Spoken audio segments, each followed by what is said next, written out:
Antes de hacer una pausa de 5 minutos, vamos a predicar lo que hacemos, levantaros todos y saludar a los que están alrededor vuestro y decir quiénes sois y presentaros. Empezar el networking antes de salir de aquí. Venga, levantaros todos.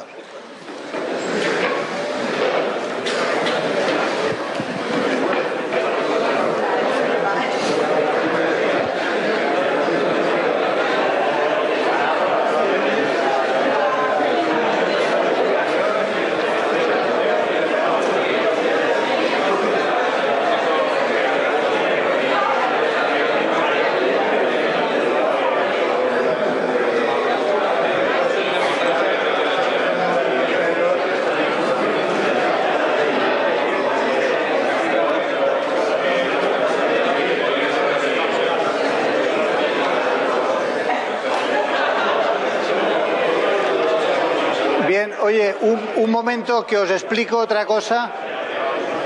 Un segundo que os explico otra cosa. Ahora cuando salgáis os van a dar unos stickers que son amarillos en los que cada uno de vosotros debe tener 2.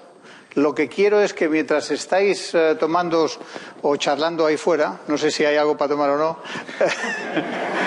lo que tenéis que hacer es escribir cada uno 2 preguntas. O sea, vamos a hacer esta presentación a continuación muy 2.0. Es decir, en vez de contaros yo un rollo, voy a contestar a todas vuestras preguntas. Es decir, me van a ayudar los organizadores, van a recoger las preguntas que hayáis hecho, una pregunta por sticker. Las pondremos en la pared, las agruparemos por temática y las contestaré todas. De tal forma que tengáis cualquier pregunta que tengáis, incluso alguna que os ha quedado poco resuelta en la presentación de Lucas, la volvemos a hablar. Lo apuntáis. Y luego os haré una presentación de 5 minutos, 7 minutos, sobre lo que es una empresa del siglo XXI. Al principio, para poner un poco el deje en lo que vamos a hablar. Ahora tenemos 5 minutos, así que podéis salir y en 5 minutos estamos de vuelta.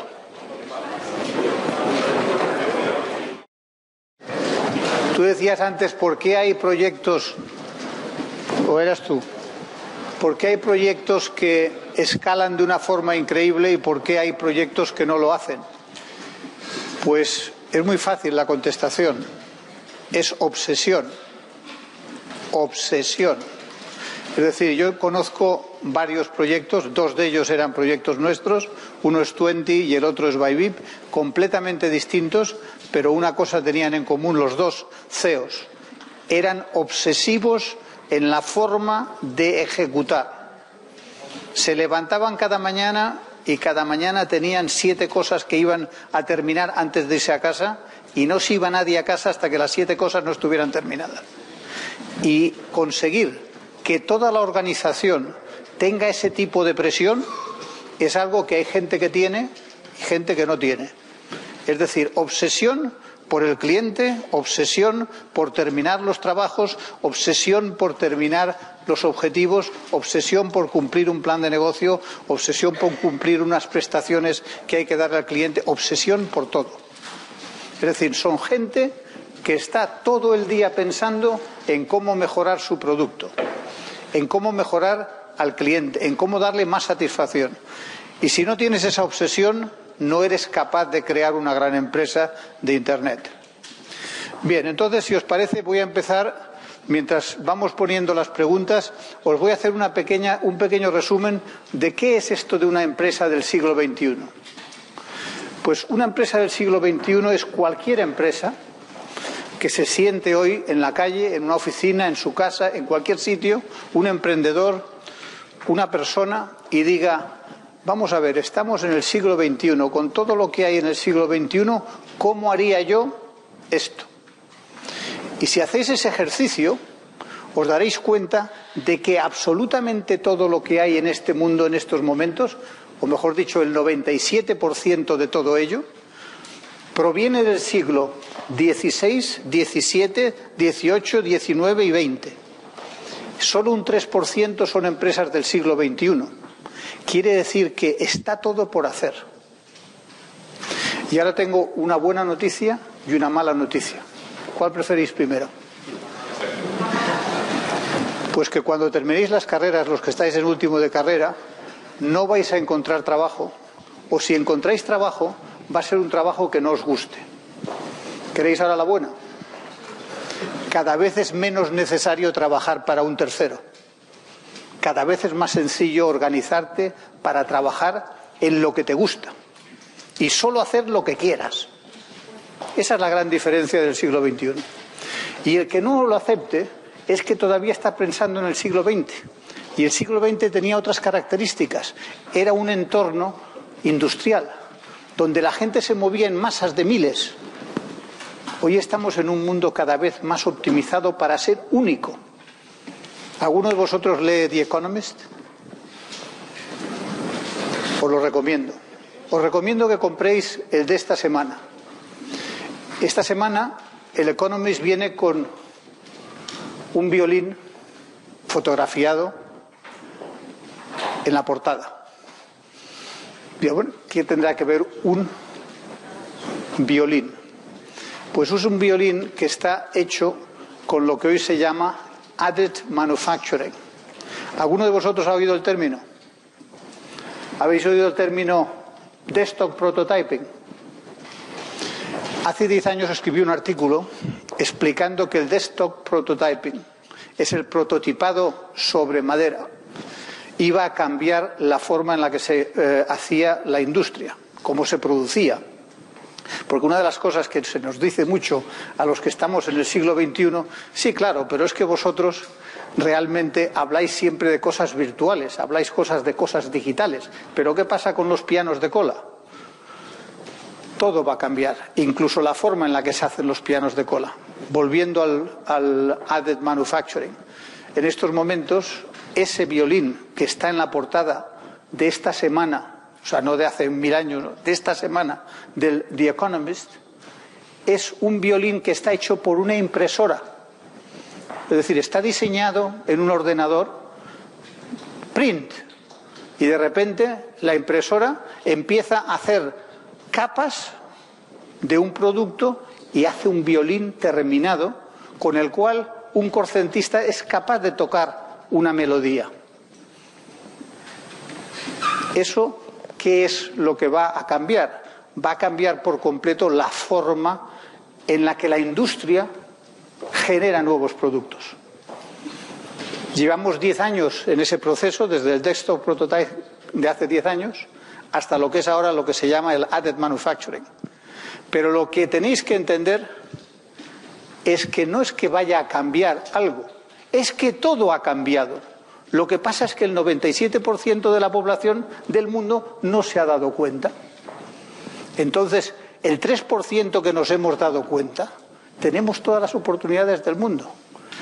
Y lo que quiero es que realmente cuando nos marchemos de aquí, vosotros pertenezcáis a ese 3% y no al 97%. Fijaros, las empresas, cuanto más grandes sean y mejores sean, cada vez van a necesitar menos empleados. Cada vez tienen sistemas más ágiles, capacidad de producir a menos coste con menos gente y por lo tanto van a haber menos puestos de trabajo. Sin embargo, cada vez hay más puestos de trabajo autogenerados. O sea, tú cuando en estos momentos en un negocio de Internet buscas gente capacitada, no la encuentras. O sea, tenemos 5 millones de usuarios, o sea, 5 millones de personas que no pueden buscar trabajo, o que no encuentran trabajo. De esos 5 millones hay quizá 2 millones que son jóvenes, o 1 millón y pico que son jóvenes que acaban de terminar la universidad, que saben manejarse por Internet.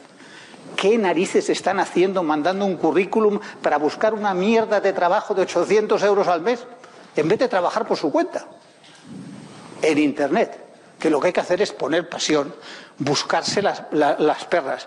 Ganar 800 euros en Internet es cuestión de trabajar 2 meses, planteárselo, dedicarle 10 horas todos los días, saber de lo que estás hablando y conseguir esos ingresos desde tu casa, sin tener que aguantar un petardo que te esté diciendo gilipolleces y a ver si eres una chica para que le traigas café. Estamos cambiando, el mundo es otra cosa. Estamos perdiendo el tiempo buscando un puesto de trabajo en una empresa que me va a dar un puesto a la mitad de lo que me merezco. Si me van a pagar tan mal, me pago yo por Internet. Hay miles de oportunidades. Hay profesiones que lo único que requieren es lo que sois vosotros ya, gente avanzada en el uso de Internet, que le dedica tiempo y que es capaz de decir, oye, yo en este sector me voy a hacer un experto, voy a dar servicio a este sector. Y todos los sectores tradicionales están necesitados de ayuda porque no saben qué hacer. O sea, yo voy y hablo con muchos industriales que me dicen, pero yo es que no encuentro gente, yo es que cuando contrato a alguien no me cuenta estas cosas que tú me cuentas. Esas cosas se las tenéis que encontrar vosotros. Hay miles de puestos de trabajo que se pueden conseguir si uno se dedica a buscárselo. Y ya para terminar, antes de contestar a todas vuestras preguntas, ¿qué es una empresa del siglo XXI? Una empresa del siglo XXI es una empresa que empieza con la mentalidad de ser global. Es decir, a mí me da igual estar en Castellón. Yo lo que voy a hacer vale para cualquier parte del mundo. Y a lo mejor mis mejores clientes están en Alaska, o están en Brasil, o están en Tierra de Fuego. Primer concepto. No te limites geográficamente. Ya no existe esa limitación. Primero. Segundo, estás en un mundo en red. Hay un montón de cosas que puedes averiguar sin gastarte un duro, dedicándole tiempo. Antes decía Lucas que una de las fórmulas es pues poner una página web, etcétera. Bueno, puede ser un formato, pero hoy con las redes sociales, cuando tengas una idea, pruébala, métete en una red social, dices, oye, yo voy a hacer esto, y empiezas a poner con tus contactos en la red social, ¿qué os parece esto? Haces un marketing durante un mes, si le dedicas 10 horas diarias, en el que realmente sabes si tu idea es una tontería, si tu idea te la han perfeccionado mucho y si realmente tienes una idea de la que vivir el resto de tu vida. Y luego también, otra de las cosas muy importantes del concepto de empresa del siglo XXI es que estamos en un entorno que tiende a la gratuidad. Por lo tanto, estamos en un entorno en Internet donde es un entorno de muchos pocos, no de pocos muchos. Eso quiere decir que si yo produzco o tengo productos que son muy caros, Internet no es el mejor medio, probablemente, de llegar a mi cliente, o es solo un medio adicional. Pero en aquellos en los que soy capaz de generar muchos pocos, Internet es idóneo. Entonces, cada vez más el low cost tiene que ser algo que esté en cualquier cosa que hagamos en Internet. Tú no puedes hacer en Internet algo que sea muy caro de generar y que sea muy caro de vender. Tiene que ser barato de generar.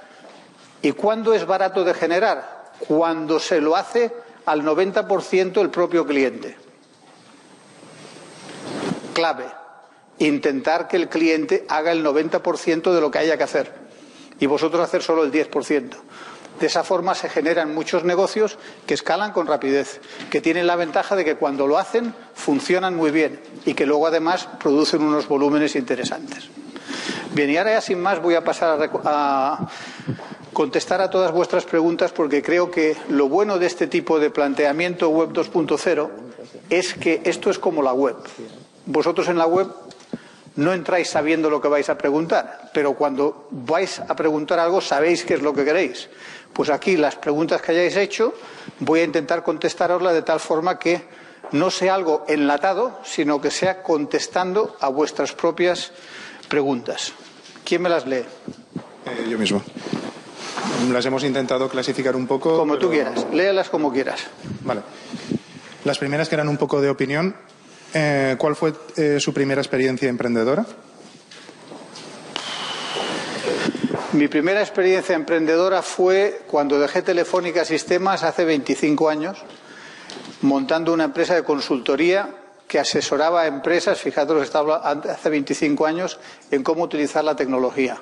Sobre todo la tecnología online, y en aquel entonces prácticamente no se hablaba de Internet, sino que se hablaba de lo que eran los sistemas online tipo CompuServe. ¿Cuáles son los proyectos de más éxito que ha tenido? Pues los proyectos que más éxito hemos tenido ha sido en el 2004, cuando vendimos a Yahoo Kelku por 475 millones de euros. Y este año hemos vendido 20, hemos vendido una empresa americana que se llama Explain y hemos vendido Bybit. En todos ellos la media ha sido un retorno a la inversión del 90%. Como comprenderéis, unas cifras muy interesantes de este mismo año. Y en ese periodo hemos hecho 11 millonarios, de los cuales un alemán, un italiano, 3 americanos y el resto españoles. 6 españoles. Más cosas. ¿Es un error vincular un producto a una zona geográfica para la venta en Internet? Es lo primero que os he dicho, completamente. O sea, la venta en Internet tiene que ser siempre con una concepción global. Muchas veces, como en el caso de Bybit, por ejemplo, donde hay una logística que implica una situación geográfica, a lo mejor no puedes hacerlo en el mundo entero de entrada, pero es conveniente empezar por lo menos como empezamos en el caso de Bybit, con 3 países, para poder tener realmente una visión de cómo funciona en cada uno de los países. El concepto debe de ser global desde el inicio. ¿Cómo detectar las mejores plataformas de venta online en función de cada país? ¿Perdona? ¿Cómo detectar las mejores plataformas de venta online en función de cada país? Esa pregunta no la entiendo muy bien. ¿Se refiere desde un punto de vista de tecnología o desde un punto de vista de distribución? ¿Quién ha hecho la pregunta? ¿A qué te referías? ¿Perdona? Distribución. En distribución. Pues mira, eso varía en cada país. Fíjate, una de las cosas muy importantes que hay en 2 de los países que estamos, que es China y Rusia, es precisamente que los grandes, digamos Google y Facebook, prácticamente no existen en ninguno de los 2 sitios. Entonces hay un Facebook ruso, hay un Facebook chino, hay un Google ruso y hay un Google chino. Entonces todo el SEM y SEO que se hace en esos países es completamente diferente. De hecho, eso a nosotros nos da una ventaja competitiva desde el punto de vista de inversión, porque nosotros cuando invertimos en España calculamos un retorno a 5 años, porque antes de 5 años realmente no tienes posibilidad de hacer un exit. O sea, una venta de la empresa o una salida a bolsa, etcétera. En esos países que son tan complejos porque son tan diferentes, lo que pasa es que en 2 años, si te has posicionado bien, tienes empresas grandes extranjeras que quieren entrar y que les es más sencillo comprar que intentar reinventar la rueda. O sea que en esos países cambia por completo el planteamiento. En los países tipo Europa, etcétera, como son los mismos grandes players en todos ellos, es mucho más similar que en países como esos 2 que te he explicado. Más preguntas. ¿Cómo averiguar las mejores páginas temáticas o de opinión, blog, en función de cada país? Usando herramientas, usando Internet. O sea, al final, por ejemplo, en Europa tienes una página que se llama Wikio, que hace un listado de todos los blogs que hay en cada uno de los países. Pero a nivel mundial hay un montón de ellas más. O sea, lo que tienes que hacer es visitarlas todas, hacerte una hoja de cálculo con los enlaces de las más visitadas en cada uno de ellos y, sobre todo, hay que analizar algo que para mí es muy importante y es dónde se mueven las tribus que tú persigues.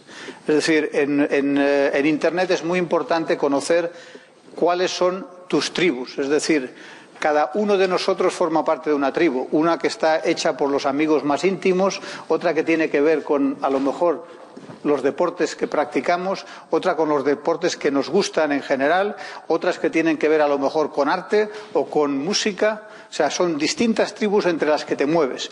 Y eso en las redes sociales se ve muy bien en los blogs especializados y en los foros temáticos. Entonces, una de las primeras aprendizajes que hay que hacer desde el punto de vista de Internet, si se quiere montar un gran negocio en Internet, es saber dónde se mueve mi tribu, en qué páginas, blogs les encuentro, dónde hablan de sus cosas, dónde hay foros que hablen de este tema. Todo eso es un trabajo que hay que hacerlo, que se puede hacer por Internet y que lo que lleva es tiempo y dedicación. ¿Cómo enfocar con éxito un departamento de exportación de una empresa de venta de productos online? ¿Perdón? ¿Cómo enfocar con éxito un departamento de exportación de una empresa de venta de productos online?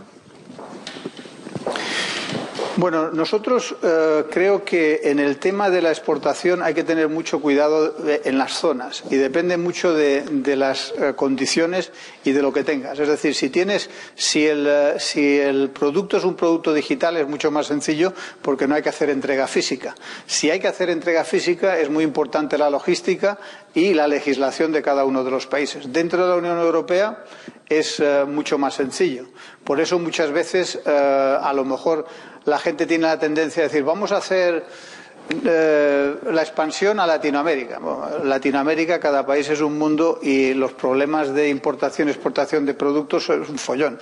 O sea, tienes que tener gente que realmente entienda de lo que es exportación. Si es un tema digital, es mucho más fácil porque lo que haces es tener gente que entienda de marketing en cada uno de los países y lo que haces es desde aquí apoyar el país para empezar a vender dentro de esos países, pero si estás hablando de productos físicos realmente tienes que ver muy bien si la temática, o si el producto es más fácil venderlo en la Unión Europea, a pesar de que haya que cambiar los idiomas, que venderlo a lo mejor en Brasil, donde tienes unos problemas legales de entrada y salida de productos mucho más grandes.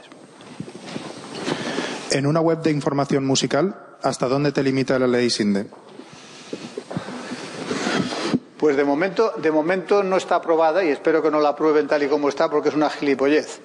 Pero yo creo que el problema de una página de música es si es legal, alegal o ilegal. Entonces tienes que ver si es legal, pues no tienes ningún problema. Si es alegal, tienes un medio problema. Y si es ilegal, tienes todos los problemas del mundo. Entonces, depende mucho. Si me dices un poco, si lo que estás diciendo es cómo funcionará una web ilegal de descargas a partir de la ley SINDE, pues dejará de funcionar porque el ISP se la cerrará y tendrá que ponerse en un ISP de Malta o de fuera de España. Entonces, bueno, pues lo podrá hacer mientras el Estado no consiga cerrárselo, porque tampoco es tan fácil implementarlo. Pero desde el punto de vista español es ilegal y el ISP, si lo tiene en España, no le permitirá mantener la página porque será ilegal. ¿Queda todavía una fuente inagotable de ideas para startups tecnológicas? Lo que os he dicho antes, solo el 3% son empresas del siglo XXI. El 97% son empresas de siglos pasados. Está todo por hacer, absolutamente todo por hacer. Lo que pasa es que hay que saber ver. Tienes que salir a la calle y mirar. Tienes que hacer cosas y decir, ¿y esto por qué lo hacen así? ¿Y esto por qué no lo hacen de esta manera? ¿Y por qué no hacemos esto de esta otra forma? Está todo por hacer. O sea, todas las oportunidades del mundo. Estamos ahora al inicio de una revolución del siglo XXI. Luego está todo por hacer. Todos son empresas antiguas. ¿Qué medios podemos utilizar para promocionar la empresa? Lo que os he explicado antes de las tribus. Lo más importante es entender que cuando tú quieres vender un producto, conseguir una persona que se registre en tu página o conseguir vender un servicio, lo que necesitas es ver en la pared claramente cuál es el perfil de la gente que buscas. Y ese perfil tienes que analizarlo muy bien y ver qué tribus son las tribus que realmente pertenece a esa persona.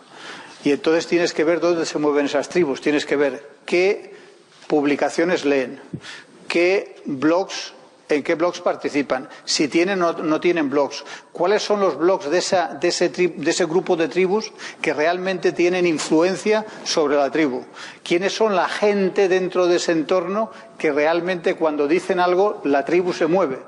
Tienes que hacerte un planteamiento, saber quiénes son las 100 personas más importantes, los blogueros más importantes, los blogs, la gente que en Twitter tiene más seguidores, y te tienes que poner a mover para que poco a poco te vayas relacionando con ellos y sin gastarte más dinero que mucho tiempo vayas poco a poco acercándote y tengas acceso directo a la gente que realmente es capaz de movilizar esas tribus. Entonces, con muy poco esfuerzo o mejor dicho, con mucho esfuerzo pero con poco dinero, poco a poco vas consiguiendo resultados que van creciendo en el tiempo a medida que eres más conocido en la tribu. ¿Vendes y luego produces? ¿Al revés? ¿Perdona? ¿A la vez? ¿Vendes y luego produces? ¿Al revés? ¿A la vez? Bueno, en lo que os explicaba antes del added manufacturing, lo que va a empezar a pasar es que en la época industrial el no va más de la fabricación era el just in time. El just in time quiere decir que solo se fabrica cuando se tiene un pedido. Y en estos momentos, pues ya todas las grandes marcas de coches y de ordenadores, pues realmente tú vas y crees que estás comprando un ordenador en ese momento, pero en el momento que has hecho el pedido lo están pidiendo y te lo entregan con 48 horas porque es el tiempo que tardan en montarlo o en entregarlo. Quiere decir que cada vez más el planteamiento es que se produce en el momento que se ha vendido, no antes. Es decir, lo que haces es, lógicamente, es tener muy bien explicado lo que fabricas y luego fabricar sobre producto vendido. Ese es el óptimo. No se consigue siempre, a lo mejor hay que tener stock intermedio, pero el óptimo es fabricar en el momento que has vendido.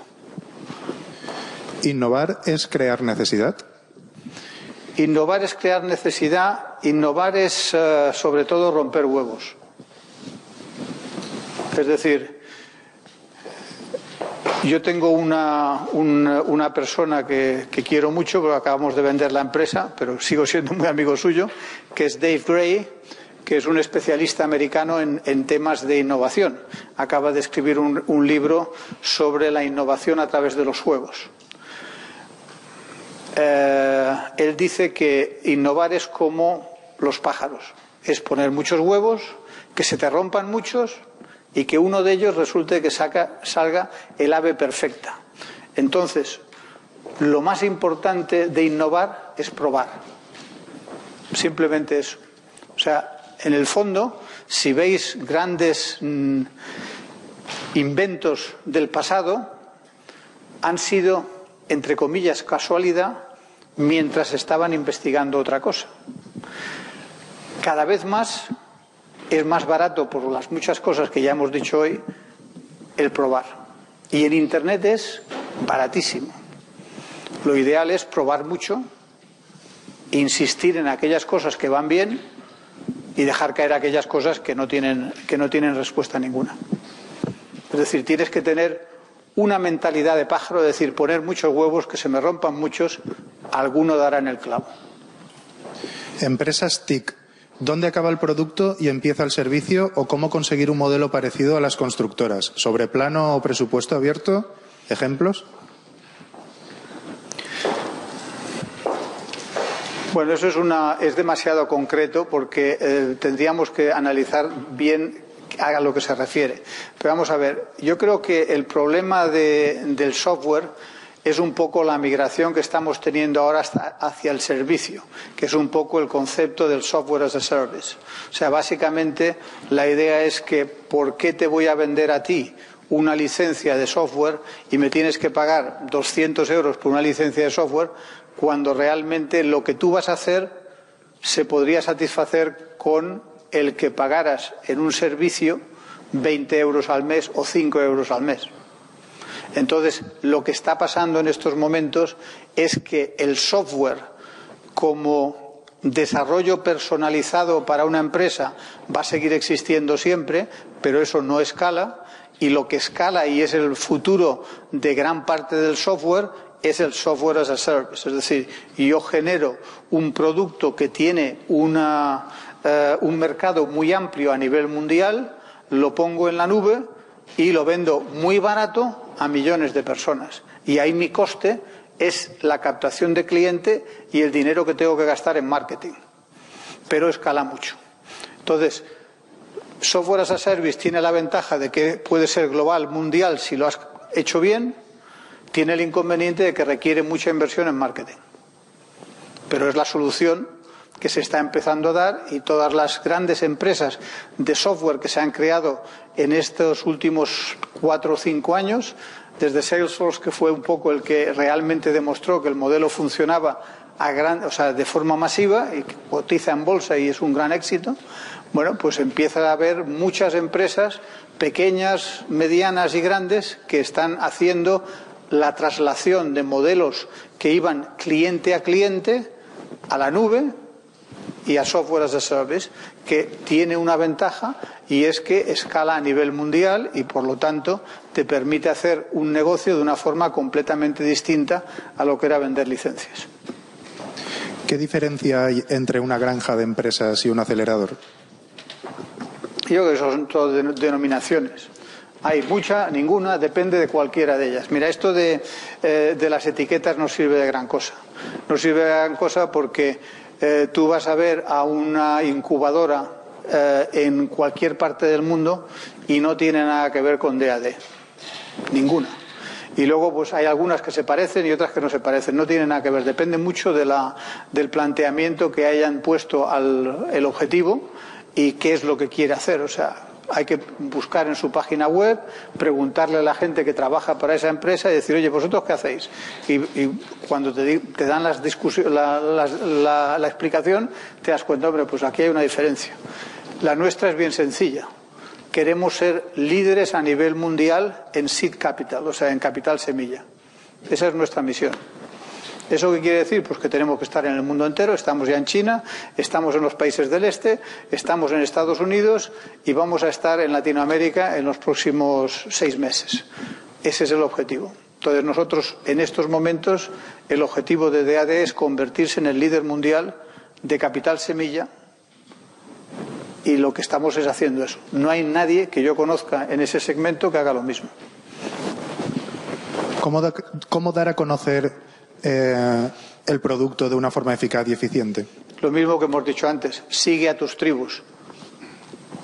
¿Una empresa que crezca muy rápido es probable que caiga también rápidamente? Bueno, yo creo que los ciclos cada vez son más cortos. O sea, yo creo que yo no sé si os acordáis de Altavista. ¿Alguno de vosotros os acordáis de Altavista? Pues Altavista desapareció del mapa en 6 meses después de la aparición de Google. ¿Quiere decir que Google va a ser lo último? ¿Facebook va a ser lo último? Yo estoy seguro que no. Habrán más cosas. Los ciclos son se acortan cada vez más. Entonces, hay empresas como Google que se han diversificado mucho, o Facebook que se está empezando a diversificar, que a lo mejor son capaces de que ese tipo de empresa funcione durante 15 o 20 años. Pero yo estoy seguro de que hay muchas empresas que tienen una gran aceleración, un gran éxito y luego caen. En muchos casos caen porque pierden el alma, es decir, porque les compra una empresa grande, la absorbe, se va el emprendedor y toda aquella obsesión que os contaba al principio desaparece en vías de una gran empresa y por lo tanto tiene un planteamiento completamente distinto. Y entonces, bueno, un caso concreto en mis manos. Nosotros vendimos a Yahoo que el Q por 475 millones y hace aproximadamente menos de un año Yahoo lo ha vuelto a vender por 40 millones. Por la 10ª parte de lo que nos lo compró a nosotros. ¿Por qué?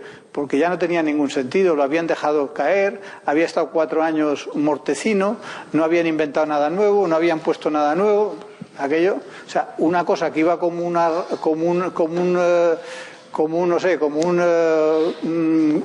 cohete, llega un momento en que hace así y se va para abajo porque nadie le presta atención. ¿Por qué hay tanto miedo a fracasar en el emprendedor en España?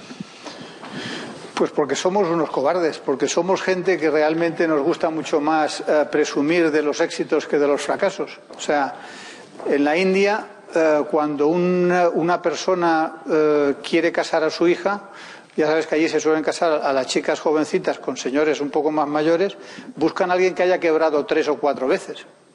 Pues un tío que haya quebrado ya 3 o 4 veces, este sabe latín, este ya en la siguiente seguro que se hace rico. En España es que parece que el que mete la pata, pues oye, ya toda la vida estigmatizado.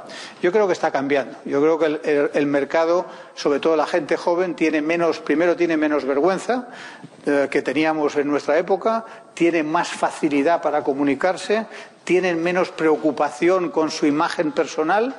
Yo creo que eso está cambiando. Pero los anglosajones nos llevan muchos años de ventaja. A ellos les parece una ventaja, y de hecho lo es, el haber fracasado, porque alguien que ha fracasado y es medianamente inteligente ha aprendido mucho. ¿Hay sectores con peores resultados en Internet, como puede ser la alimentación? Bueno, yo creo que la alimentación, en general, no la alimentación, sino todos aquellos segmentos que están muy regulados, son más difíciles de manejar en Internet, porque al final, cuando tú estás en una empresa, en un entorno que crece mucho, donde ves muchas oportunidades, cuando estás en un entorno en el que tienes que preguntarle a 27, o sea, me viene alguien y me dice que tiene un negocio con los ayuntamientos que es la repera, pues no quiero ir a hablarle del negocio con los ayuntamientos, porque una cosa que tiene que ver con la política es que no me vale, porque tiene demasiados problemas. Y luego las cosas que tienen una legislación compleja, y la alimentación la tiene, pues son difíciles. De todas maneras, empieza a haber ya sectores de alimentación que están empezando a funcionar muy bien con cosas de nicho, como por ejemplo productos que tienen que ver con diversidad, productos que tienen que ver con la tranquilidad de que estén perfectamente controlados, que no hayan tenido ningún trato de insecticidas, etcétera. Bueno, pues eso empieza a haber cada vez más alimentación online, pero es uno de los segmentos que no se ha expandido tan rápidamente porque tiene mucha regulación. ¿Qué factor hace más viable un proyecto sobre el resto cuando se tienen varios encima de la mesa? El equipo. La idea es una mínima parte del negocio. Lo más importante es que el equipo, pero el equipo no porque sea importante el equipo, sino porque demuestra la fuerza del emprendedor en generarlo. Es decir, si yo tengo 22 años y monto una empresa yo solo, está bien.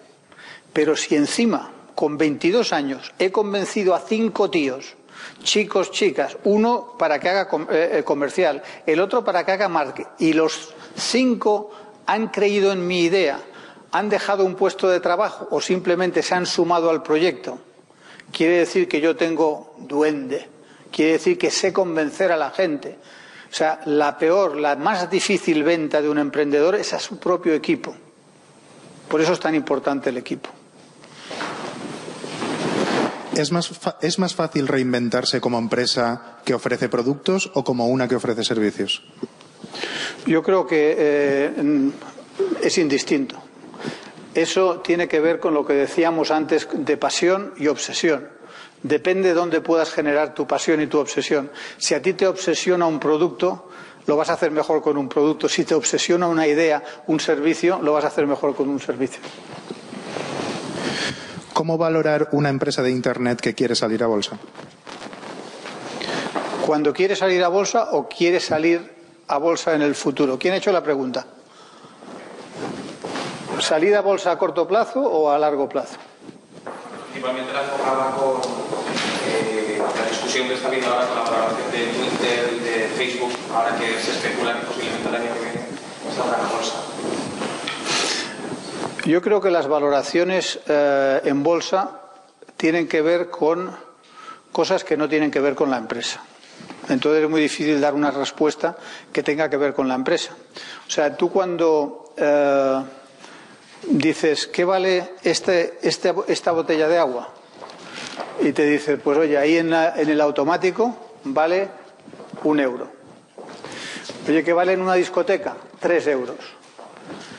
Y si llevas una semana sin beber y estás en el desierto, ¿cuánto darías por ella? ¿Tienes 100 euros? Darías 100 euros por la botella. Pues eso tiene mucho que ver con las empresas, porque es una situación que tiene que ver con el entorno, con el posicionamiento del entorno y con lo que la gente cree que va a hacer esa empresa con su puesto en el entorno. Es decir, aquí hay dos posturas. Una que es la matemática. Oiga, yo soy un señor financiero, cojo los números de Twitter, cojo los números de Facebook, hago una hoja de cálculo, hago un descuento de cash flow y me parece que esto es una bestialidad. No se puede pagar ese dinero. Y luego hay estos señores que dicen, ¿sabes qué te digo? Que a mí me da igual, pero lo voy a pagar. ¿Y contra eso qué haces? ¿Y por qué lo paga este señor? ¿Porque se ha vuelto loco? No. Porque ha dicho, mira, Facebook es en estos momentos 600 millones de usuarios con perfiles únicos. Donde yo sé, eso que os decía antes que era tan importante, de las tribus, yo sé qué tribus hay en Facebook, cómo se mueven, quiénes son los impulsores. ¿Sabes la fuerza que eso tiene? Entonces hay dos fórmulas. La tuya, que es la de hoy, dice, oye, es que con las cifras de hoy no me salen los números, y la de aquel señor que dice, no, es que les van a salir los números de la leche, porque cuando ese potencial que tengan se desmadeje y ya están creciendo a un 50, un 100% de facturación prácticamente cada 6 meses, es que esto va a ser la repera. Y hay que montarse al precio que sea ahora, porque va a valer 10 veces más. Las dos posturas son buenas. Las dos posturas son buenas. Una es matemática y tiene que ver con descuentos de flujo de caja de lo que vale hoy, y la otra es con lo que tú crees que va a ser la empresa. Más preguntas. ¿Qué tipo de sociedad le conviene en un inicio a un emprendedor? Se puede empezar con una sociedad limitada, y lo que es importante, lo más importante, es cómo se reparten las acciones. El emprendedor debe de ser suficientemente buen vendedor para vender a la gente que participa con él, que tenga participaciones según lo que él crea que van a aportar a la empresa, y nunca perder el control al principio. Es decir, el emprendedor debe de quedarse como mínimo con el 70% e intentar que con el otro 30% contente al resto del equipo que va a participar. Porque luego, a medida que la empresa crece y hace rondas de ampliación de capital, todo el mundo se va a diluir. Entonces, el emprendedor tiene que intentar partir de una postura que esté entre el 60 y el 70% de la sociedad. ¿Qué ventajas y desventajas tiene sacar una empresa a bolsa?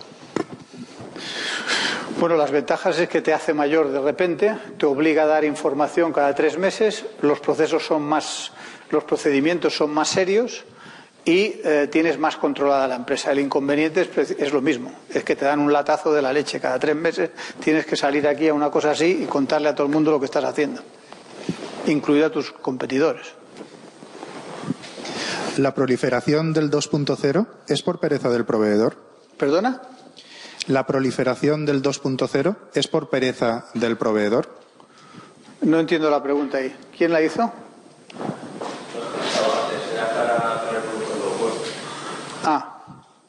O sea, eso tiene mucho que ver con lo que decía del low cost, que tiene que ver con el autoservicio.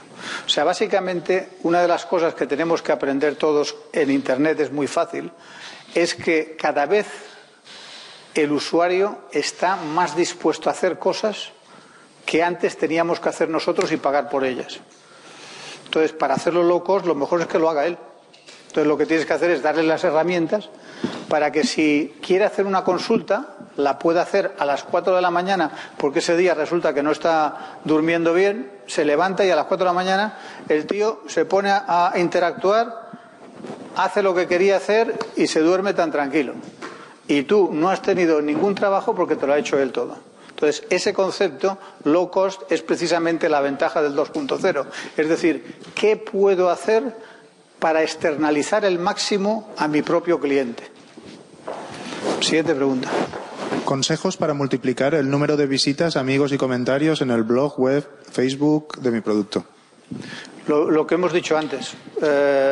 Hay que seguir las tribus. En las tribus identificar quiénes son los que consiguen que la gente se mueva en esas tribus, acercarnos a ellos y conseguir que poco a poco nos vayan ayudando a que nuestra empresa sea conocida en el entorno de esa tribu. Eso lo que nos permite es que con bajo coste tengamos gran repercusión.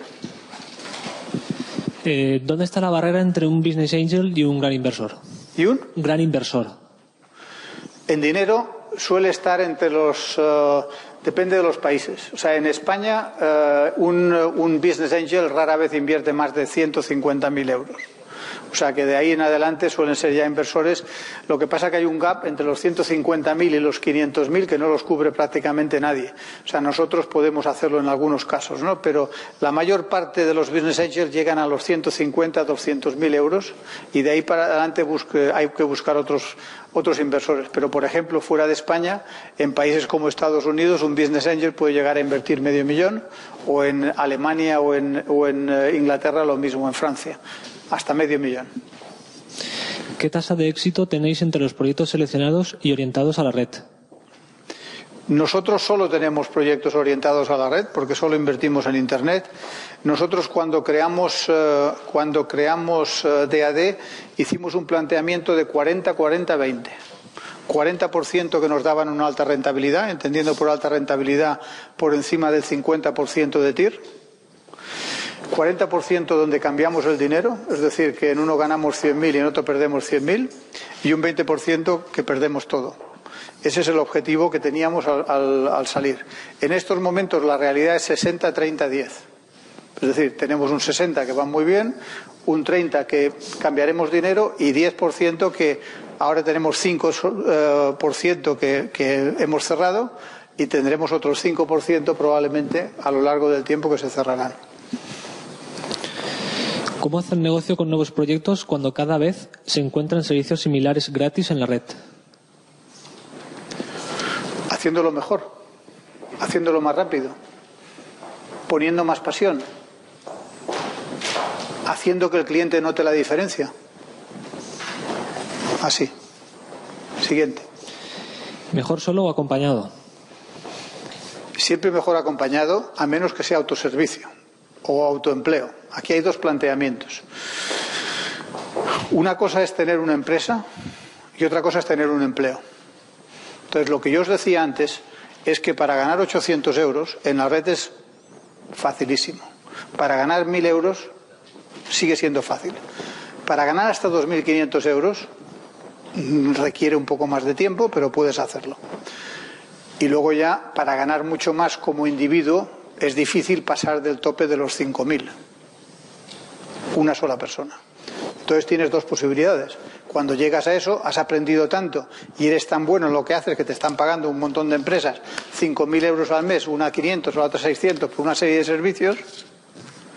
Llega un momento que dices, oye, voy a contratar a otros juniors que yo les superviso, pero en vez de 5 vamos a conseguir 10, a ellos les pago 1.000 a cada uno porque están empezando y les estoy enseñando y yo gano más dinero. Bueno, pues así poco a poco vas creando una empresa.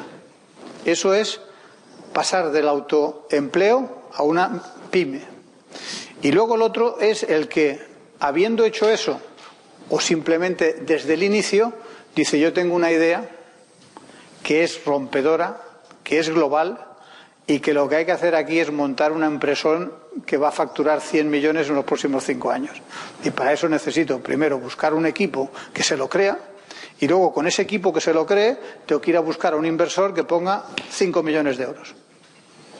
Son los dos extremos, pero los dos son válidos.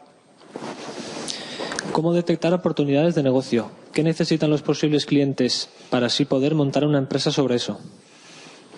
Utilizar las redes sociales, meteros en una red social, probar ideas, preguntarle a amigos, coger Facebook y conseguir, si tenéis 500 amigos, pues hacer test de 50 en 50, probar las ideas, ver cuál es la respuesta del mercado. Cuando veas que realmente una cosa que se te ha ocurrido está teniendo una buena respuesta, insistir en ella, y cuando veas que tiene volumen, montarla.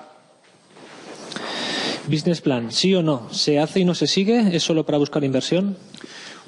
Un business plan es imprescindible, pero es imprescindible no porque se vaya a cumplir, sino porque te obliga a analizar bien lo que quieres hacer.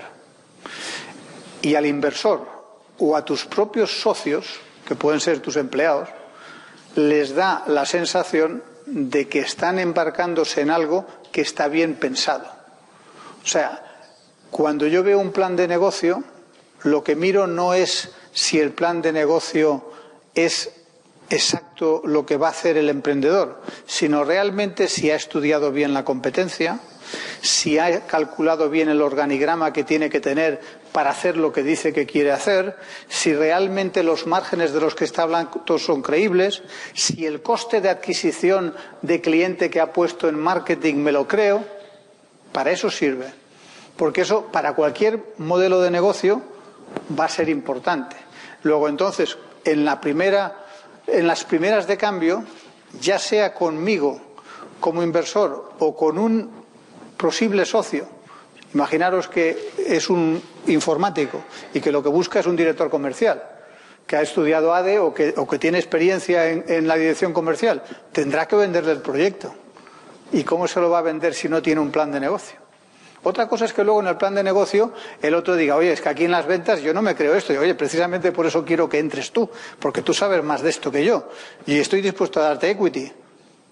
El plan de negocio es el elemento crucial del desarrollo inicial del proyecto, para negociar con cualquiera.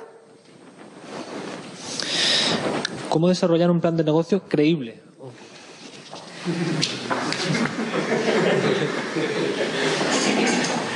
¿Cómo convencer a un promotor que el diseño es un valor añadido? ¿Perdona? ¿Cómo convencer a un promotor que el diseño es un valor añadido? ¿A un promotor inmobiliario? ¿O a un promotor de qué? ¿Quién ha hecho la pregunta? Promotor de crear tu diseño. ¿Pero a un promotor inmobiliario? ¿Un promotor de qué? De objetos. Bueno, yo creo que lo mismo que decíamos antes del tema de las tribus tiene que ver también con la credibilidad personal. Entonces, una de las cosas que hay que hacer es construirse credibilidad personal. ¿Cómo se construye uno credibilidad personal en la red?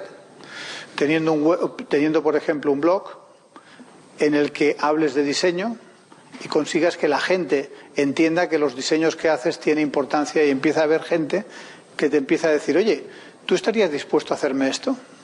Porque realmente están viendo que tienes una forma de presentar el diseño que les gusta.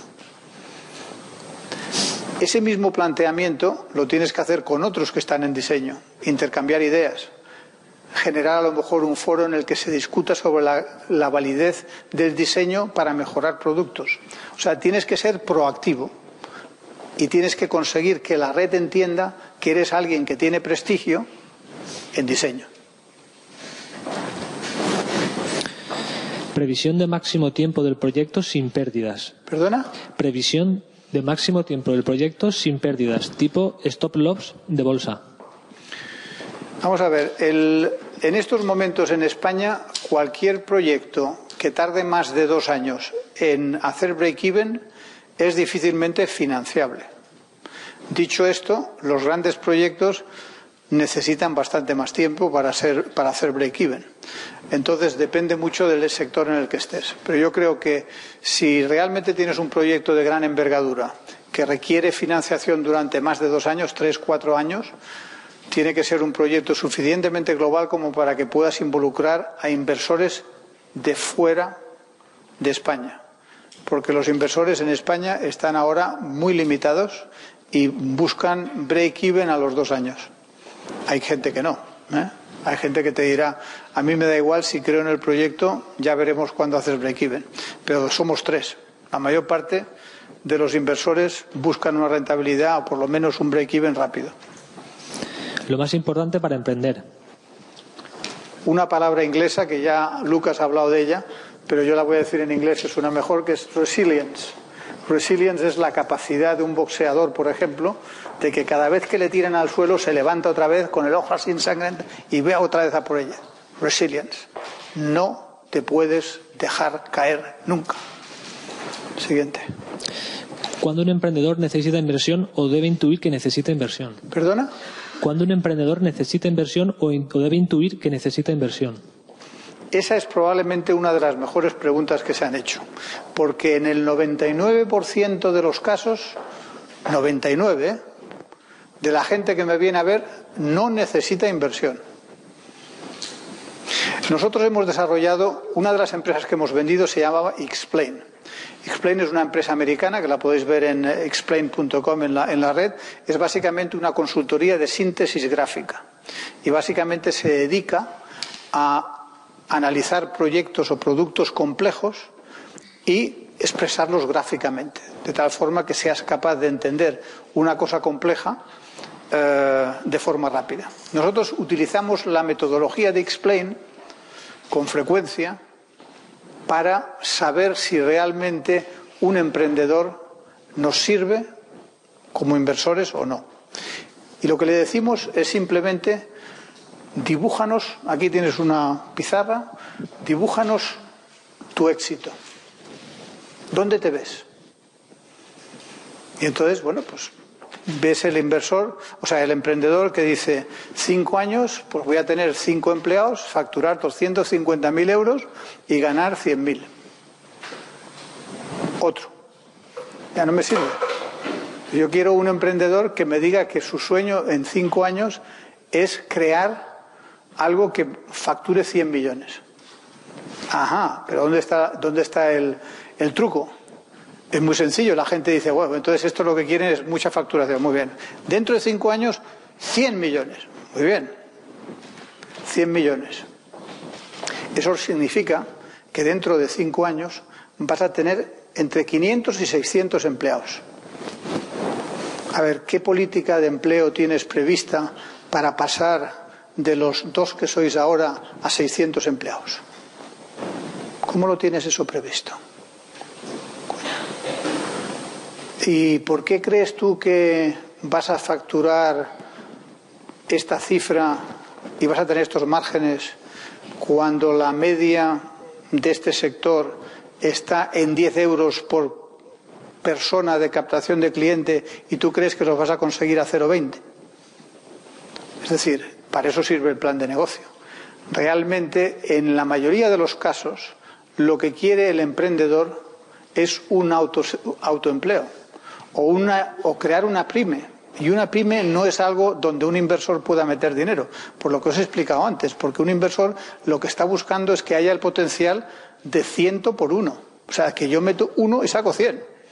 Y eso, si realmente lo que va a ser es una cosa pequeñita, pues no va a ser nunca así. Entonces, tú tienes que saber primero que hay muchas ayudas públicas, que consigues dinero con facilidad para crear una pyme en la que vas a emplear 6 o 7 empleados con dinero público, que lo puedes hacer con dinero de la familia que te preste un poco, a los que les puedes dar una buena rentabilidad. Pero un inversor no entra en una sociedad para tener una rentabilidad del 6 o el 7%. Entra para multiplicar por 100 la inversión que ha metido, porque sabe que muchas se pega una castaña. Entonces, haceros vosotros ese mismo ejercicio, y en la mayoría de los casos, cuando lo que buscas son 100.000 euros, 200.000 euros, hay muchas fórmulas de conseguirlo que no es ir a un inversor. Y realmente ir a un inversor es perder el tiempo del inversor y perder tu tiempo, porque te estás quemando recursos que tendrías que dedicar a salir adelante como empresa. ¿Puede la sociedad del conocimiento derivar en una sociedad en la que la mayoría de personas sean emprendedores, altamente cualificados para ello, dada la libre disposición de la información sobre cualquier ámbito? A ver, repítelo otra vez. ¿Puede la sociedad del conocimiento derivar en una sociedad en la que la mayoría de personas sean emprendedoras, altamente cualificadas para ello, dada la libre disposición de la información sobre cualquier ámbito? Yo creo que ese es el futuro del mundo. O sea, yo creo que el futuro del mundo va a estar en que va a haber grandes empresas con relativamente mucho menos empleados que hoy. Hoy en día, pues las grandes empresas que se están configurando del siglo XXI, pues ya las gigantescas tienen 50, 60, 70.000 empleados a nivel mundial, cuando antes las empresas que estaban en ese nivel de bursátil eran empresas de 2 millones de empleados, 1 millón, medio millón de empleados. O sea, eso se está terminando. Entonces, va a haber 2 procesos. Gente que desde la universidad se autoemplee, se convierta en especialistas en cosas y poco a poco vaya derivando en negocios y se convierta en emprendedor. Y los otros, que son gente que entren en grandes empresas, que sean súper expertos en su área y que luego creen servicios de asistencia a empresas de todo tipo dentro de su área. Y yo creo que eso va a ser un poco el mundo del futuro. Cada vez más, si ves el análisis de entornos como Estados Unidos, en Estados Unidos en estos momentos hay 15 millones de personas que trabajan desde su casa vendiendo sus servicios a través de Internet, con los contactos que han tenido industriales de la época anterior. O sea, gente que vive de lo que sabe. Cada vez más se va a vivir así, vivir de lo que uno sabe, por lo que uno es capaz de hacer por una empresa. ¿Puede realmente la gran empresa adquirir conciencia real de las oportunidades de mercado, dado el alto nivel de progreso tecnológico de los últimos años y, por tanto, el creciente aumento de posibilidades de innovación? No, yo creo que no. Yo creo que el problema de las grandes empresas es que les cuesta mucho tiempo innovar porque no están acostumbradas a romper huevos y no les sale natural el que de repente un proyecto en el que han invertido dinero no ha servido para nada. Y eso hay que hacerlo constantemente. El tener la capacidad, algunas empresas grandes lo tienen y lo están haciendo, pero no es fácil, no es fácil. Yo creo que las de nuevo cuño, las empresas de Internet que se están creando, que se están convirtiendo en grandes empresas, sí son empresas que cada vez innovan con más rapidez. O compran empresas innovadoras, que es la otra alternativa. ¿Dónde debe acudir un emprendedor para hacer crecer sus ideas? ¿Dónde debe acudir un emprendedor para hacer crecer sus ideas? Bueno, yo creo que la mejor forma es en la red. Lo que tienes que hacer es realmente estar muy activo en la red y ver en la red dónde estás recibiendo mayor respuesta a lo que tienes e insistir en ello. Un poco lo que decíamos antes de las tribus, es la parte básica para hacerlo. ¿Hasta qué punto hay que arriesgarse económicamente? Hasta donde uno pueda. Es decir, si yo tengo un dinero y no lo pongo en mi empresa, ¿a quién le voy a vender el que meta más dinero en mi empresa? Hay que poner el dinero que uno tenga. Si uno no tiene dinero, pues lo que tiene que hacer es poner su tiempo. Por eso os decía yo que una cosa que da mucha credibilidad es que tú hayas pensado muy bien un proyecto. Y eso a lo mejor te ha dedicado 6 meses a estudiarlo, a analizarlo, saber toda esta información que os he dicho que es clave y tenerla para que cuando hables con alguien digas, oye, yo necesito dinero porque fíjate por qué creo que esto va a ser un gran negocio. Aun estando preparado siempre hay miedo. ¿Cómo vencer el miedo al comienzo y al fracaso? ¿Perdona? Aun estando preparado siempre hay miedo. ¿Cómo vencer el miedo al comienzo y al fracaso? Bueno, yo creo que realmente no hay que tener miedo al fracaso. Hay que tener miedo a no ser lo suficientemente obsesivo para hacer triunfar una idea. Yo creo que cualquier idea triunfa. Otra cosa es que triunfe en grande o que triunfe en pequeño. O sea, al final tú puedes ir a una cosa que realmente creías que se iba a comer el mundo y terminas dando un buen servicio en Cuenca. Pero si lo has hecho bien y lo has hecho con obsesión, al final encuentras tus clientes y encuentras tu espacio. El problema está en que muchas veces te quedas en el camino de convertirlo en una gran empresa, porque la competencia es más rápida, porque hay otros más obsesionados que tú, porque han tenido más recursos, etcétera. Pero si lo has hecho bien, al final o vendes lo que has hecho o consigues un espacio. Fijaros, en el mundo de hoy, si tú ves un país como España, tenemos 2 millones y pico de pymes y 500 grandes empresas. Y luego 5.000 empresas más o menos entre medias. Quiere decir que hay por un lado 5.500 empresas y por otro lado 2 millones de empresas. En Internet va a pasar eso también. O sea, va a haber mucha pyme de Internet que de hecho las empieza a ver. O sea, yo voy muchas veces a charlas de estas y veo gente que me saluda y me dice, oye, yo llevo en esto desde la época en que tú empezaste, te oí cuando en el 93 diste una charla en Barcelona. Y ¿a qué te digas? Pues mira, tengo una pequeña tienda online. ¿Y qué facturas? 600.000 euros. ¿Cuánta gente soy? Somos 12. Y el tío se gana la vida con sus 600.000 euros de facturación, le gana 100.000. Bueno, pues este no va a comerse el mundo, pero está encantado de la vida. O sea que hay las dos cosas. Y depende de tu ambición, un poco de suerte, el timing, cuándo has empezado, quién es tu socio, todo eso ayuda. Trámites legales para formar una empresa. ¿Perdona? Trámites legales para formar una empresa. Uy, eso lo tienes en Internet. Míratelo Mira, hay una página que se llama, me parece que es temeclick.com. Mirároslo ahí, que tienes todo ahí puesto para que lo puedas hacer prácticamente online. Más. Está relacionada. ¿Qué hay que hacer para emprender como sociedad unipersonal? Bueno, yo lo que haría es crear una SL sencillamente y no preocuparme. Una unipersonal lo puede ser en cualquier caso una SL, dependiendo de cómo quieras los poderes. Y eso va a ir cambiando a medida que vas metiendo socios. ¿Es posible emprender a la vez que mantienes un trabajo por cuenta ajena? NO. No. Es decir, ¿se puede uno ganar un dinero adicional mientras trabaja en IBM? Sí. ¿Puedes crear un gran proyecto mientras trabajas en IBM? No. Entonces, que os quede bien claro.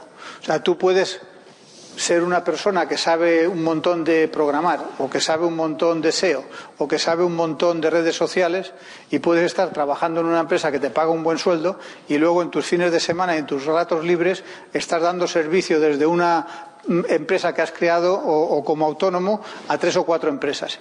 Eso sí lo puedes hacer. Pero realmente crear una empresa mientras estás trabajando 8 horas, imposible. ¿En qué te fijarías para elegir una incubadora aceleradora para presentar un proyecto? ¿Perdona? ¿En qué te fijarías para elegir una incubadora aceleradora para presentar un proyecto? Bueno, yo lo que haría sería investigar en las empresas en las que han invertido y hablar con los CEOs, o sea, los emprendedores en los que han invertido, para saber cómo se comportan con ellos. Es decir, oye, ¿este es un hijo de la Gran Bretaña o es una persona que da gusto trabajar con él? Muy sencillo. Oye, por Internet se puede hacer con mucha facilidad. Venga. Tengo la idea. ¿Puedo llevarla a cabo yo? ¿Qué hago ahora? ¿Empezar? ¿Qué haces aquí? ¿Qué habilidades debería potenciar un emprendedor? ¿Qué habilidades debería potenciar un emprendedor? Yo creo que es muy importante el dedicarle muchas horas a la red. Es decir, a estar mucho en la red, ver qué es lo que está pasando en la red, leer mucho sobre lo que pasa en los mercados más avanzados, cuáles son las cosas que están teniendo ese crecimiento que parece que estos como narices han hecho que de repente esto explote, y analizar bien quién está detrás, de dónde viene, cómo lo ha hecho. O sea, analizar mucho los casos de éxito para ver las cosas que aprendemos. ¿Cómo lanzar una plataforma de comercio electrónico al menor coste posible?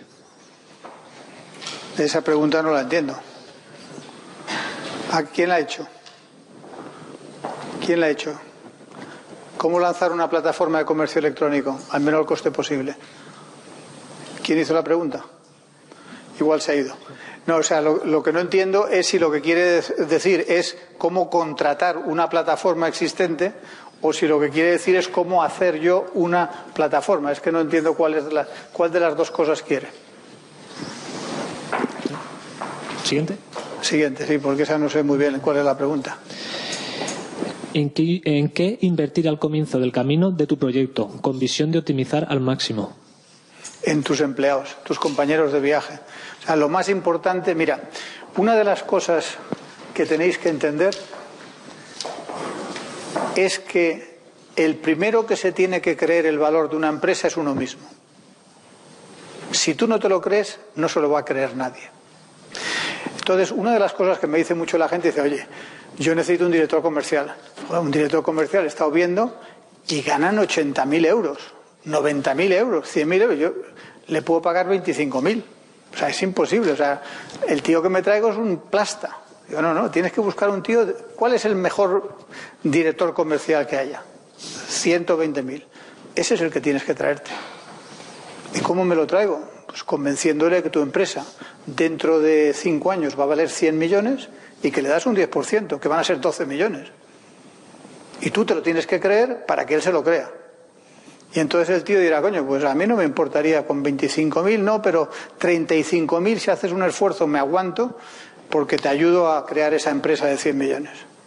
Eso es lo que necesitas. Lo que necesitas es la garra de convencer a alguien porque tú estás convencido de que vas a crear una gran empresa. Porque tu valor, tu capacidad de negociación está en el porcentaje que le das de una empresa que tú sabes que va a valer mucho dinero. Y que si tú no lo sabes, es imposible vendérselo a él. Porque si tú le dices, oye, estás en un negocio tradicional, en el que ganas 120.000 euros, y quiero que te vengas conmigo por 25.000, pues te dirá, ¿y por qué? Pues mira, simplemente porque vamos a trabajar juntos y va a ser muy divertido, y esto es siglo XXI, macho, pero ¿cómo le cuento eso a mi mujer? Tienes que tenerlo mucho más claro. Tienes que decirle, no, es que esto es la empresa que va a valer 100 millones. ¿Has visto esto de 20 de 75? Bah, ríete. Nosotros 100 millones. Y te vas a llevar el 10% de la empresa si estás conmigo, 12 millones de euros. Y el tío dice, joder, 10 millones de euros, joder, pero a lo mejor me puedo apañar, mi mujer también trabaja. Esa es la garra que hay que tener. La más difícil, convencer a tu equipo. ¿Qué conocimientos tecnológicos crees que hay que tener para ir sobre seguro? Ninguno o todos. Depende del tipo de empresa que tengas. Si lo que tienes es una empresa de comercio electrónico, el que tengas conocimientos tecnológicos es un plus, pero no es especialmente importante. Y si tienes una empresa que lo que está sacando es un buscador que quiere mejorar Google, pues o eres un gran tecnólogo o estás perdiendo el tiempo. O sea que depende del tipo de negocio que tengas. ¿Secretos o técnicas para conseguir un equipo ganador y retenerlo? Convencimiento propio de que lo que estás haciendo va a ser la leche. No hay otro. O sea, tú tienes que ser capaz de convencer a un grupo de gente, decir, oye, yo soy informático, soy un crack informático, he creado una cosa que es la repera, pero necesito un gran vendedor y a ese gran vendedor le tengo que decir que con tus dotes de ventas y con mi producto vamos a montar una empresa que va a ser la repera. Y si eres capaz de hacer eso, pues entonces tendrás un gran equipo. Y si tienes que ir al mercado diciendo, soy una startup, no tengo dinero, voy a ver si consigo levantar 200.000 euros y a ver si te puedo pagar dentro de 3 meses, pues como comprenderás no tendrás ningún equipo. Ese es el secreto. ¿Tiene usted un coach, es decir, un entrenador personal? Pues no, pero tengo muchos amigos que lo son e intentan de vez en cuando cochearme. Ahora se está poniendo muy de moda. Ahora tenemos muchos. Nosotros, de hecho, a algunos de nuestros CEOs sí le hemos puesto un coach. Y yo es algo que en algún momento lo haré. Sobre todo porque tengo varios amigos que me lo están diciendo, te lo hago gratis. Nada, digo, vamos a pensarlo. ¿Qué le parece la siguiente idea? Dada la reciente polémica con la piratería, la ley Sinde y demás, intentar ofrecer nuevos modelos de negocio a los usuarios. Intentar ofrecer nuevos modelos de negocio a los usuarios. Bueno, eso es lo que le venimos diciendo a Sinde desde que ha empezado con esta estupidez, que lo que hay que hacer es dar servicios de pago bien organizados para que yo mañana decida bajarme una película que está en cartelera y pueda hacerlo, que hoy no puedo hacerlo, y que lo pueda hacer a un precio razonable. O sea, yo hoy quiero comprarme una película que está todavía en cartelera y no hay donde lo pueda hacer. Eso es lo que impide mucho más que todo lo demás. Es decir, que tú tengas un sistema barato, sencillo, razonable y legal que dé buen servicio. En la cultura de lo gratis, ¿cuánto precio le pondría a un nuevo cliente? Bueno, primero hay dos precios. Uno es el que realmente te cuesta. Ese es el primero. El coste de adquisición de cliente. En Internet se mide todo. Entonces, lo primero que tienes que hacer es, en las distintas campañas que haces, vas midiendo siempre cuál es el coste de adquisición de cliente que tienes. Entonces, si tú tienes un cliente que te cuesta el adquirirlo 3 euros y luego lo que ves es que el ingreso medio por cliente es de 5 euros, pues sabes que cuanto más bajes el coste de adquisición de cliente, más margen te deja. Y como pase de 5, estás perdiendo dinero. Luego lo que tienes es que aquilatar muy bien cuál es el coste de adquisición e ir mejorando siempre el coste de adquisición de cliente. O sea, en Internet lo mides todo y lo que hay que hacer es saber medir muy bien las campañas para ver eso. Yo creo que lo que es importante también, dependiendo del margen financiero que tengas, es saber en el tiempo cuál es lo que se llama el ARPU de un cliente. Es decir, un cliente entra, me compra una cosa una vez y no me la vuelve a comprar más, o es una cosa recurrente, que es todos los meses, o es una cosa cada 3 meses, y en base a eso, pues oye, tengo un ARPU por cliente, o sea, un ingreso por cliente medio de 100 euros, pues quiere decir que hasta 50 euros me puedo gastar en la adquisición de cliente. Si realmente el ARPU mío es de 10, pues me puedo gastar como mucho 5. Esa es un poco la regla que tienes que hacer. ¿Es complicado conseguir fondos europeos para ideas innovadoras? ¿Qué hace falta? Bueno, los fondos europeos lo que hace falta son consorcios. Es decir, básicamente lo que invierte es en equipos de varios países. Es decir, lo que tienes que hacer es buscar una empresa que haga lo mismo que tú en Alemania y otra que haga lo mismo que tú en Francia y montar el proyecto conjuntamente. Y entonces es relativamente sencillo el conseguir fondos europeos. Desde un solo país es muy difícil. ¿Debe involucrarse el inversor en el proyecto o debe limitarse a buscar beneficios?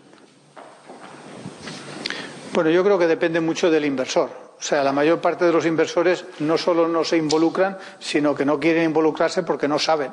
Otra cosa es involucrarse entre comillas, porque luego, sin embargo, son a lo mejor fenomenales en el momento de venderlo o de tener que realizar una nueva ampliación de capital. Es decir, en el día a día, un inversor normalmente no quiere entrar. Otra cosa son gente como nosotros que conocemos el sector y que podemos ayudar y que lo que hacemos es invertir mucho tiempo al principio.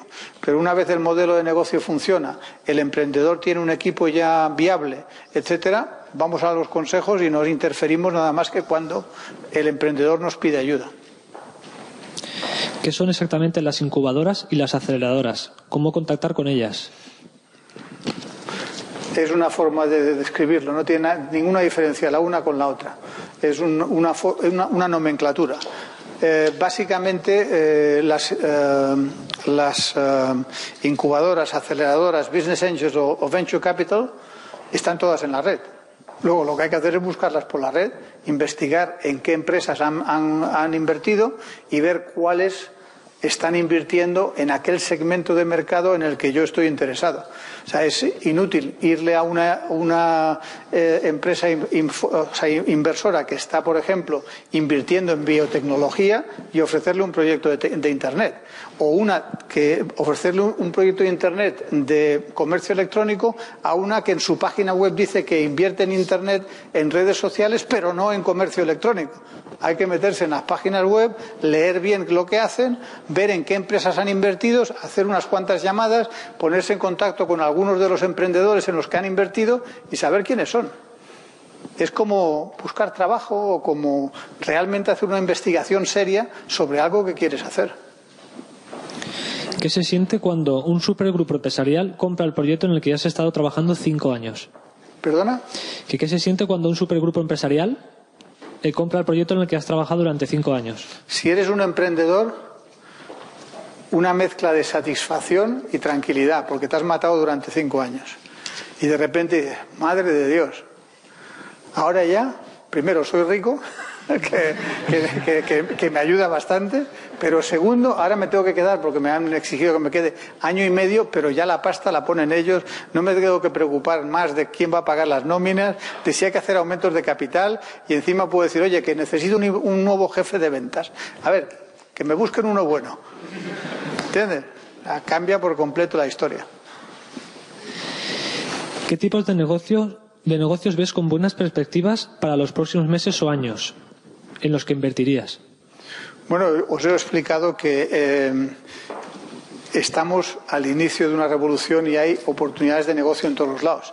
Ahora estamos empezando a invertir. Nosotros no hemos invertido nunca en móviles. Y no hemos invertido nunca en móviles porque hasta ahora los móviles estaban muy controlados por las grandes operadoras y por lo tanto es un segmento de mercado que no tenía grandes posibilidades de muchos negocios importantes. Históricamente no se han hecho grandes negocios en ese segmento de mercado. Con la llegada de los smartphones está cambiando porque ahora ya el iPhone lo controla Apple y los Android los controlan un montón de empresas. Cada vez es más abierto el mercado, o sea, cada vez se aparece más a Internet. Ahora acabamos de entender, por ejemplo, de invertir en una empresa de móviles. Pero estamos invirtiendo en publicidad local, hemos invertido en una red social para madres recientemente, o sea que invertimos en cualquier cosa que nos parezca interesante desde el punto de vista de negocio y que nos guste el equipo que está llevando el proyecto. ¿Cómo tener recursos financieros de capital de riesgo sin invertir en exceso en un buen prototipo / plan de viabilidad? Bueno, en estos momentos en España no hay capital riesgo que invierta en una startup. En startup invierten solo los business angels o gente como nosotros. O sea, el capital riesgo empieza a invertir a partir de 750.000 euros. Y para eso te exigen que estés facturando un mínimo de 30 a 40.000 euros al mes y si no estás en break-even, que estés yendo hacia break-even rápidamente. Es decir, que si no estás en esas circunstancias, un VC, o sea, un Venture Capital, no está interesado. Entonces, la posibilidad es financiarte con lo que decía antes Lucas, Friends, Fools and Family para empezar, luego a lo mejor alguna ayuda pública y luego pues gente como un Business Angel o una incubadora que le guste el proyecto y te ayude y meta hasta 200, 300.000 euros. Las aceleradoras toman una participación en el proyecto. ¿Cómo valorar el proyecto para ajustar ese porcentaje? Las valoraciones son base de una negociación. ¿Por qué razón? Pues porque realmente, como estás hablando de una startup que no tiene nada, lo único que tiene es una idea y un plan de negocio y normalmente un equipo, pues la valoración depende de cosas, de si el emprendedor ya lo ha hecho antes con éxito o sin éxito, pero lo ha hecho y te dice por qué no ha tenido éxito la primera vez y por qué esta vez sí lo va a tener. Y las valoraciones están desde un pre-money de 300.000 euros a un pre-money de 1 millón de euros en una startup, dependiendo del equipo directivo y la credibilidad del emprendedor principal. ¿De acuerdo? Entonces depende solo de esos dos parámetros. Y entonces un pre-money quiere decir que si yo valoro la empresa en 300.000 euros y busco 150.000, pues el post-money va a ser de 450.000 euros. Es decir, que cada 1% de la sociedad van a ser, cada 10% de la sociedad van a ser 45.000 euros. O cada 1% 4.500 euros. En el caso de una empresa que valga 1 millón pre-money y estamos buscando medio millón, el valor post-money será de 1,5 millones. Luego realmente el 10% de esa empresa valdrá 150.000 euros. ¿De acuerdo? Entonces, ¿de qué depende la valoración? Depende de un plan de negocio, del equipo directivo y de la credibilidad del proyecto. Y luego lo que se está haciendo normalmente es que se hace por hitos. Es decir, tú dices que vales 1 millón, yo digo que vales medio millón, vamos a aceptar tu millón, pero en base a tu plan de negocio. Si lo incumples, bajamos a mi valoración. Si lo cumples, te mantengo la valoración. Es cosa de negociación. ¿De acuerdo? El dinero es ubicuo, pero el talento no. ¿Por qué es tan esquivo en España el dinero para proyectos? Y yo creo que es todo lo contrario. En estos momentos, cuando nos reunimos los inversores, lo que todo el mundo se queja es de que hay muy pocos proyectos. Por lo que os digo, porque realmente hay muy pocos proyectos con suficiente fuerza para un inversor. Es que la mayoría de los proyectos que se paren a nivel individual son proyectitos que son un autoempleo o una mini pyme. Y claro, para eso no hay dinero, porque es que no se necesita dinero. Es que eso hoy, con los costes de adquisición de una empresa en Internet, que puedes montar una empresa con 30.000 euros y desarrollarla, y ese dinero lo tienes que conseguir entre 3 amigos, pues con eso montas el primer paso y empiezas a ganar clientes y tienes una pyme que dentro de 3 años o 4 años facturará, si te va muy bien, 500.000 y si te va muy mal, 250.000. Y tendrá más o menos empleados. Y ese es el objetivo de una pyme. Pero ese no es un objetivo para un inversor. Entonces, la mayor parte de los que se quejan de que no hay dinero en España es porque lo que quieren montar es una pyme. Y para eso no hay dinero porque no se necesita. ¿Tú lo entendés? Ahora, sin embargo, cuando tienes un proyecto bueno, hay bofetadas para entrar. En estos momentos en España hay muchos inversores queriendo entrar en muy pocos proyectos. ¿Cuántas visitas ha de tener una web para intentar generar ingresos con publicidad? Bueno, eso no hay un porcentaje, no hay una cifra que sirva, pero desde luego, si vas a ir a través de una red de ventas, las redes de ventas no aceptan ningún site que no tenga mínimo de entre 150 y 300.000 usuarios únicos al mes.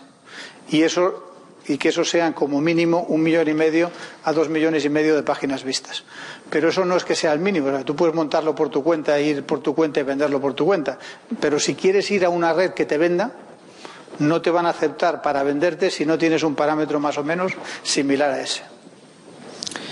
¿Cuál es el coste de mantenerse dentro de una incubadora? ¿Cómo puede asumirse al inicio? Cero, no hay ningún coste.